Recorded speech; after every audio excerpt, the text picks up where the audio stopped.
Good morning, students. Today we are going to discuss about the storage of our food grains. अब हमने क्या है, पीछे अभी टॉपिक में हमने बड़ा हार्वेस्टिंग थ्रेशिंग के बारे में, कैसे हम अपने अनाज को ऑब्टेन करके अपने घरों तक लेकर आते हैं। उसके बाद जो किसानों का या हम लोगों का काम रह जाता है वो रहता है स्टोरेज ऑफ फूड ग्रेन्स का, यानी अब हमने जितने भी खाने का सामान है उसको स्टोर कैसे किया जाए। देखो, क्रॉप्स क्या होती हैं, सीजनल होती हैं। अब हमने सीजनल क्रॉप्स पढ़ी, जैसे रबी क्रॉप्स, खरीफ क्रॉप्स, तो उनके सीजन है, कुछ विंटर में आती हैं, कुछ समर में आती हैं। लेकिन अगर हम उसे ऑल ओवर द सीजन इस्तेमाल करना चाहते हैं, यानी आप पूरे साल में सर्दियों की फसल को गर्मियों में भी खाना चाहते हैं या गर्मियों की फसल को सर्दियों में भी रखना चाहते हैं अपने पास, तो उसके लिए आपको क्या करना पड़ेगा, अपनी फसल को स्टोर करना पड़ेगा एक ऐसे एरिया में, एक ऐसी जगह पे जहाँ पर मॉइस्चर पैदा ना हो। मॉइस्चर जहाँ मॉइस्चर क्या होता है, देखो, हवा में नमी, पानी की मात्रा, अगर वाटर के मॉलिक्यूल्स हवा में प्रेजेंट है तो उसे हम मॉइस्चर कहते हैं। और मॉइस्चर प्रमोट करते हैं, यानी उससे वो साथ देता है फंजाई की ग्रोथ को, फंगस लगने को। जो फूई लग जाती है आपके खाने के सब चीज़ों में, या मोल्ड भी जिसे हम बोलते हैं, उससे हमारा जो अनाज है वो पूरी तरीके से स्पॉइल हो जाता है, सड़ जाता है। तो इसके लिए हमें उसको कुछ ऐसे स्टोर करना है ताकि हम उसे लंबे समय तक, चाहे वो कमर्शियल स्केल हो चाहे वो डोमेस्टिक स्केल हो, हम उसको प्रिजर्व कर सके, रख सकें। तो सबसे पहला काम क्या है, अब हमारा फूड ग्रेन जब हमारे पास आ गया है तो उसके दो लेवल हो जाते हैं। एक कहलाता है डोमेस्टिक लेवल और एक कहता है कमर्शियल लेवल। डोमेस्टिक लेवल वो लेवल होता है जो हमारे घर में है, घरेलू रूप से आप कैसे अपने ग्रेन्स को स्टोर करते हैं। दूसरा होता है कमर्शियल स्केल, यानी किसानों के लिए, जब वो अनाज बेचना चाहते हैं, मंडियों में ले जाना चाहते हैं, सरकार को बेचना चाहते हैं ताकि वो अलग अलग राज्यों में विभाजित हो जाए या डिवाइड हो जाए। तो दो ऐसे अलग अलग हमारी स्टोरेज डिवाइसेस हैं जिनका इस्तेमाल हम करते हैं। सबसे पहला जो है वो है हमारा गनी बैग्स। गनी बैग्स जिसे हम कट्टों के नाम से या बोरी के नाम से जानते हैं। इसके अंदर क्या है, हम बहुत ज़्यादा अमाउंट में गेहूं को नहीं रख सकते हैं, या ये कहें कि बहुत लंबे समय तक नहीं रख सकते हैं, क्योंकि अनाज में मॉइस्चर पैदा होना बहुत ही आसान बात है। जैसे ही बारिशें आती हैं, आपका मॉइस्चर पैदा होते ही उसमें फंगस लगनी शुरू हो जाती है और अनाज सड़ जाता है। तो गनी बैग्स में हम एक लिमिट टाइम के लिए स्टोर करते हैं ताकि ईजी टू ट्रांसपोर्ट हो जाए, हम एक जगह से दूसरी जगह पर उसे आसानी से भेज सकें। गनी बैग्स में जब आपने एक ये कह रहे हैं कि अगर आप फूड ग्रेन्स को स्टैक्ड में, यानी स्टैक वाइज मतलब एक बोरी के ऊपर दूसरी बोरी, दूसरी पे तीसरी, तीसरी पे चौथी, ऐसे उसको वर्टिकल कॉलम में अरेंज करते हैं, पहला कॉलम, दूसरा कॉलम, तीसरा कॉलम, तो इन कॉलम के बीच में हम हॉरिजॉन्टल यानी एक पतली सी एक ऐसी गली छोड़ते हैं जिसमें से एक व्यक्ति आसानी से निकल सके। तो ये छोड़ने का पर्पस होता है कि उनके बीच में मॉइस्चर पैदा ना हो। यदि अगर एक भी गनी बैग में के गेहूं खराब हो गए तो बाकी सब जो भी उसके कांटेक्ट में आएगा सब में मॉइस्चर पैदा हो जाएगा। तो इसमें जो हम बीच में स्पेस छोड़ते हैं पाथवे आने जाने के लिए, उसको हम एलीज बोलते हैं, एली। सेकेंडली, जब हमारे पास गनी बैग्स बोरी से होता हुआ अनाज आगे पहुंच चुका है तो उसके बाद स्टोरेज होती है सिलोज में। सिलोज क्या होते हैं, अब आपने देखा होगा पहले के ज़माने में घर में एल्यूमिनियम के या बहुत सारे ऐसे हैं, जैसे कॉपर हो गया, बहुत यूटेंसिल्स ऐसे हैं जिसके सिलेंड्रिकल टैंक होते हैं, बहुत बड़े बड़े सिलेंड्रिकल टैंक होते हैं, गोल भी होते हैं। उसमें नीचे एक छोटी सी ओपनिंग होती है जहां से ज़रूरत अनुसार गेहूं निकाला जाता है, उसे सिलोस कहा जाता है। तो ग्रेन सिलोस भी स्पेशली डिज़ाइन करे गए टॉल सिलेंड्रिकल स्टोरेज स्ट्रक्चर्स होते हैं जहाँ पे हम आसानी से अपने ग्रेन को लंबे समय तक के लिए स्टोर करके रख सकते हैं।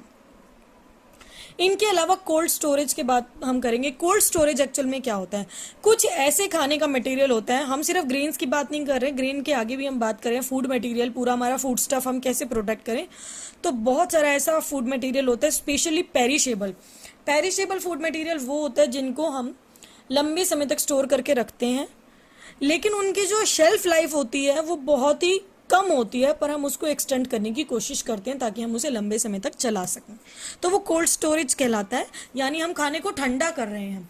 जैसे कि आप दूध को उबालते हैं, दूध को उबालने के बाद अगर आप उसे रूम टेम्परेचर पे लंबे समय तक के लिए छोड़ देंगे, 6 से 8 घंटे तक के लिए, तो अगर आपके समर सीजन है तो बड़े आसानी से दूध खट्टा हो जाएगा और उसकी कर्ड की फॉर्मेशन हो जाएगी, दही जम जाएगा, जो हम नहीं होने देना चाहते। तो उसके लिए हम उसको फ्रिज में रखते हैं, या गुथा हुआ आटा जो डो होता है उसे भी हम फ्रिज में रखते हैं ताकि उसका ऑक्सीडेशन ना हो सके। तो एक्चुअल में cold storage perishable food material को स्टोर करने के लिए है। इसमें हम क्या करते हैं, लो टेम्परेचर में रखते हैं। लो टेम्परेचर में बहुत ज़्यादा फ्रीजिंग जो आपका टेम्परेचर होता है फ्रिज का, क्या क्या होता है देखना, क्या क्या बेनिफिट्स हैं इसके। First of all, it slows down the growth of the bacteria, yeast, molds and inhibits the action of enzyme present in the food material।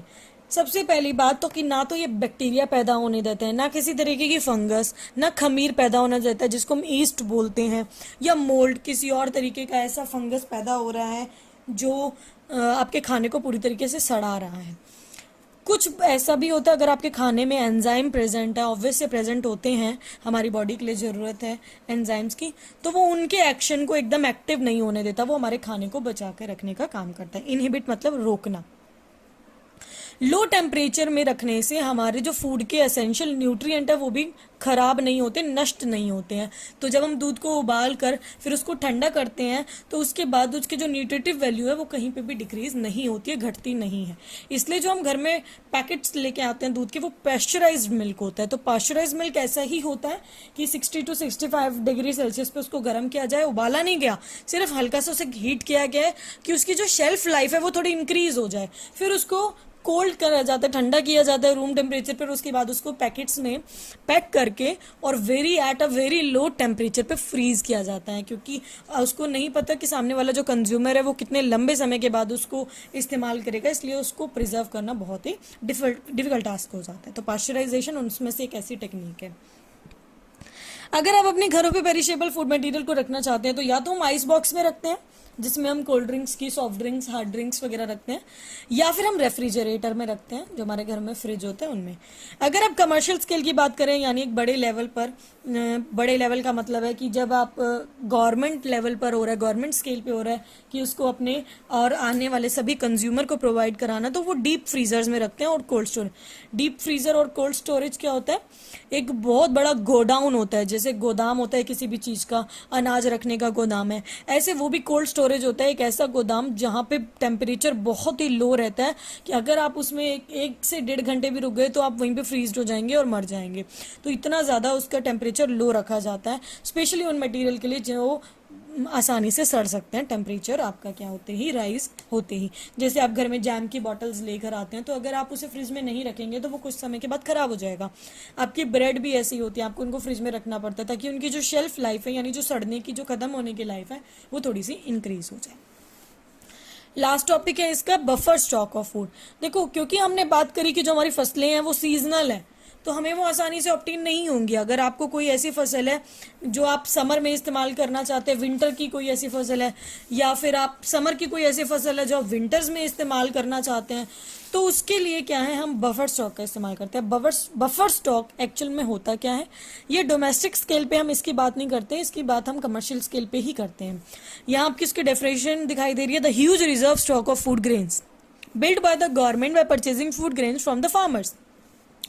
किसान ने अपना अनाज सरकार को बेच दिया। अब सरकार का काम है कि उसको कैसे प्रिजर्व करके रखना, उसको कैसे प्रोटेक्ट करके रखना है। बड़े लेवल पर रिजर्व स्टॉक यानी एक बहुत बड़ा स्टॉक रख रहे हैं, उनको हम वेयर हाउस भी बोलते हैं, कभी आपने सुना हो कहीं पर। तो वहाँ पे हम फूड ग्रेन्स को तब तक इस्तेमाल करते हैं या तब तक रखते हैं प्रिजर्व करके जब तक कि सामने से कंज्यूमर कोई उसको लेने नहीं आता। तो ये गवर्नमेंट के बनाए हुए रिजर्व होते हैं। ये कहीं पर भी रिजर्वायर हो सकते हैं, और रिजर्वायर ऐसा नहीं कि सिर्फ ग्रेन्स का ही है, वाटर का भी रिजर्वायर होता है या अदर वेजिटेबल्स का भी रिजर्वायर होता है। बहुत सारी ऐसी चीज़ें जहाँ पे इनको रिजर्व करके रखते हैं लंबे समय तक के लिए, ताकि इससे हमारे जो इकोनॉमिकल कंडीशन है वो भी ठीक रह सके। यानी कि आपकी जो इकोनॉमी है, अगर हमारे कोई और देश है जो हमसे चीज़ें ऑब्टेन करता है, इंपोर्ट और एक्सपोर्ट होते हैं हमारे देश से, तो उसको क्या वो मेंटेन रख सके, उसके लिए भी हम बफर स्टॉक को रिजर्व रखते हैं अपने एरिया में।